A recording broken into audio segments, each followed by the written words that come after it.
ठाकरेंच्या शिवसेनेचे ज्येष्ठ नेते आणि माजी खासदार विनायक राऊत यांच्या कुटुंबावर सध्या अत्यंत गंभीर आरोप झाले.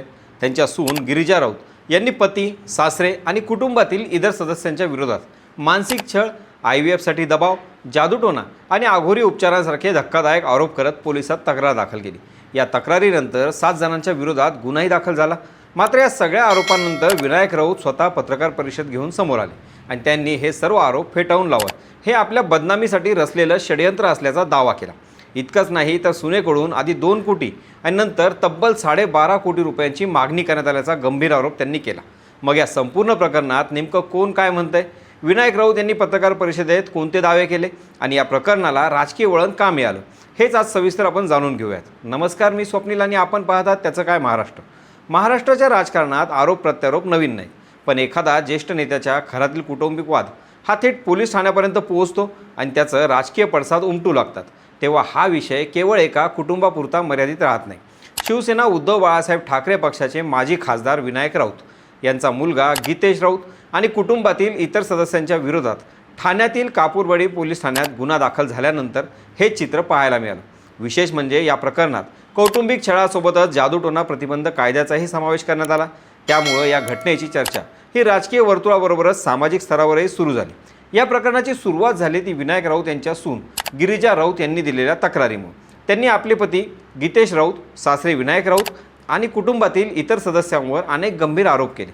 लग्नानंतर आपल्याला मानसिक आणि शारीरिक छळ झाला, पतीनं वैवाहिक संबंध ठेवण्यास नकार दिला, आपल्या इच्छेविरुद्ध विविध गोष्टी करण्यास भाग पाडलं, IVFसाठी दबाव आणला, मासिक पाळी पुढे ढकलण्यासाठी औषधं घ्यायला लावली, तसंच आघोरी उपचार आणि जादूटोण्यासारखे प्रकारही करण्यात आले. असे अनेक गंभीर आरोप त्यांनी आपल्या तक्रारीत नमूद केले. विशेष म्हणजे पत्रकार परिषद घेऊन गिरिजा यांनी विनायक राऊत आणि त्यांच्या कुटुंबावर आरोप केले. या आरोपांमुळे प्रकरणाचं गांभीर्य आणखी वाढलं. पोलिसांनी गुन्हा दाखल केला आणि तपास सुरू झाला. त्याचवेळी या प्रकरणात एका भोंदू बाबालाही अटक झाल्याची माहिती समोर आली. त्यामुळे या संपूर्ण प्रकरणानं केवळ कौटुंबिक वादाचं स्वरूप न राहता कायदेशीर आणि सामाजिक चर्चेचं रूप धारण केलं. गिरिजा यांच्या म्हणण्यानुसार 2017 त्यांचं लग्न झालं.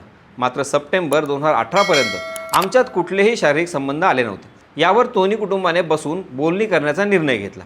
गणपतीवरून आल्यावर त्यावर बोलणार होते. गणपतीवरून आल्यावर एक घाबरवणारी घटना घडली आणि त्याला आघोरी रूप दिलं. हे त्यांनी सप्टेंबर 2018 पासून ते 2022 त्यांनी सुरूच ठेवलं. त्यांना हायपोथायरॉईड असूनही औषधं दिली नाही. मला प्रचंड मानसिक त्रास दिला.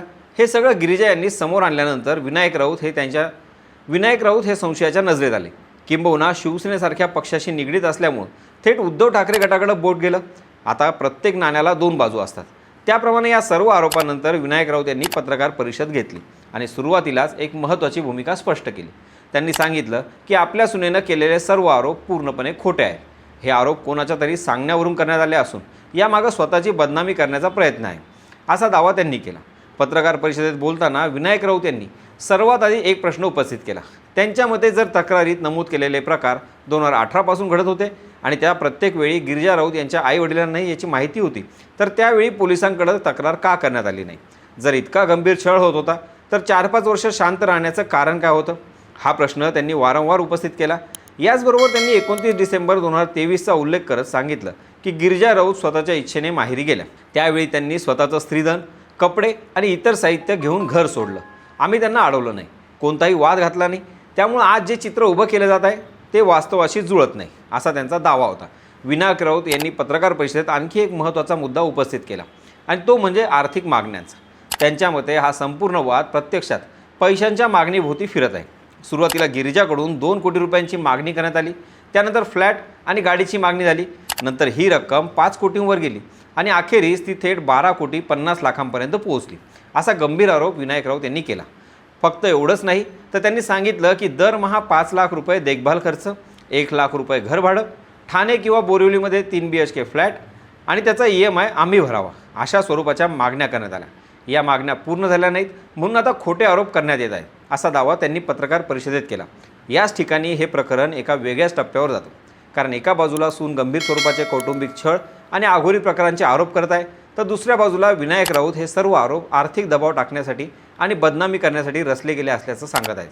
म्हणजेच या प्रकरणात सध्या 2 पूर्णपणे परस्पर विरोधी भूमिका समोर आल्या आहेत. त्यामुळे सत्य काय आहे याचा निर्णय केवळ आरोप किंवा पत्रकार परिषद यावरून होणार नाही. तो तपास आणि न्यायालयीन प्रक्रियेनंतर स्पष्ट होईल। याच पत्रकार परिषदेत विनायक राऊत यांनी आणखी एक खळबळजनक दावा केला।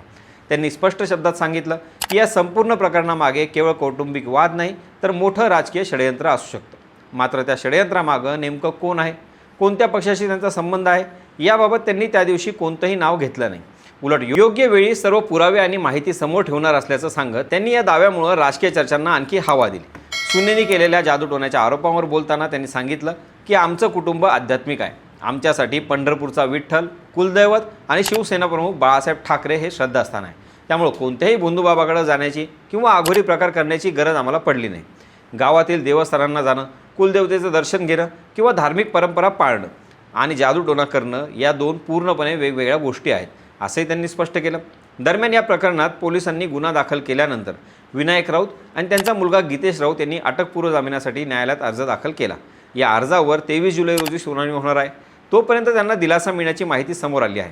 आता या संपूर्ण प्रकरणाकडे राजकीय दृष्टिकोनातून जर पाहिलं तर काही महत्त्वाचे प्रश्न निर्माण होतात। विनायक राऊत हे ठाकरे गटातील कोकणातील महत्त्वाचे नेते मानले जातात। अशा वेळी त्यांच्या कुटुंबावर गंभीर स्वरूपाचे आरोप होणं, त्यानंतर त्यांनी थेट राजकीय षडयंत्राचा आरोप करणं आणि त्याचवेळी सुरक्षा काढून घेतल्याचा मुद्दा उपस्थित करणं, यामुळे या प्रकरणाची चर्चा राजकीय वर्तुळात अधिक वाढली आहे। दुसरीकडे गिरिजा राऊत यांनी केलेले आरोपही अत्यंत गंभीर स्वरूपाचे आहेत। त्यामुळे या टप्प्यावर कोणत्याही एका बाजूला अंतिम सत्य मानणं योग्य ठरणार नाही। सध्या या प्रकरणात दोन वेगवेगळे दावे समोर आहेत। एका बाजूला गिरिजा राऊत यांनी केलेले गंभीर आरोप आहेत, दुसऱ्या बाजूला विनायक राऊत यांनी पत्रकार परिषदेत केलेलं सविस्तर खंडन, आर्थिक मागण्यांचे आरोप आणि राजकीय षडयंत्राचा दावा आहे। यापैकी कोणती बाजू तथ्यांच्या कसोटीवर खरी ठरते हे येणाऱ्या तपासातून आणि न्यायालयीन प्रक्रियेतून स्पष्ट होणार आहे। तुम्हाला काय वाटतं, हे प्रकरण केवळ कौटुंबिक वाद आहे की याला राजकीय रंगही चढला आहे? तुमचं मत कमेंटमध्ये नक्की सांगा। बाकी राजकारणाच्या आखाड्यात आपली नजर कायम असणारच आहे, तेव्हा कुठेही जाऊ नका, पाहत राहा, सबस्क्राईब करा। त्याचं काय महाराष्ट्र।